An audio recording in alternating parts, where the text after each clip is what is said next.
Jane Austen, this is what she looked like according to 10 or so descriptions you can find on Google. A brunette of complexion and classical African facial traits. She was an activist of Moorish ancestry.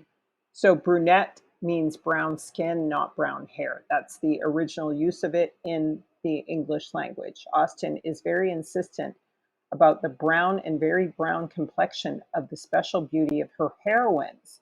There can be no doubt that she is writing about brown, very brown, and black skinned persons belonging to the gentry and aristocracy of Henry Crawford in Mansfield Park is absolutely plain, black, and plain. So his skin is black, but he's plain looking.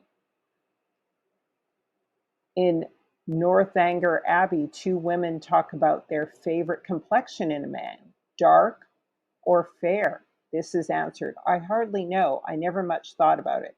Something between both, I think. Brown, not fair, not very dark. So she's talking about a ruddy brown complexion in that case, a reddish kind of skin tone, like Whitney Houston would have been. Mariana Dashwood from Sense and Sensibility in Austen's So Lovely, uncommonly brilliant and delightful beauty. Her skin was very brown. Pride and Prejudice, the most famous of Austen's heroines, Eliza Bennet, is described depreciatingly by her rival in love, Miss Caroline Bingley, as grown brown and coarse. So, and of course, all right, and so here we have on the top right, we have a 1,000-year-old sculpture. This is a black man in Britain. He's one of the kings, the aristocracy. I believe he's an Edomite, a black Edomite.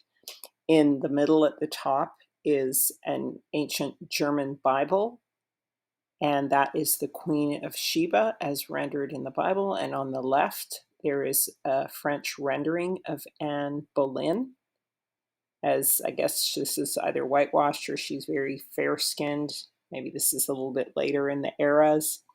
And then below, we just have some of the aristocracy from anywhere from between the 15th to 16th century on the bottom. And of course, on the bottom right, you can see the black popes, the black religious aristocracy. On the left is an image of some of the British aristocracy. And below we see more British nobles and European nobles who were black skinned.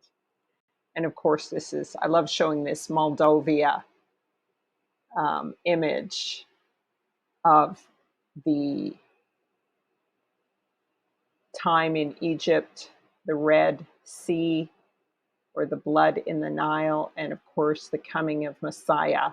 This is in Western Europe. These are the indigenous people of Western Europe.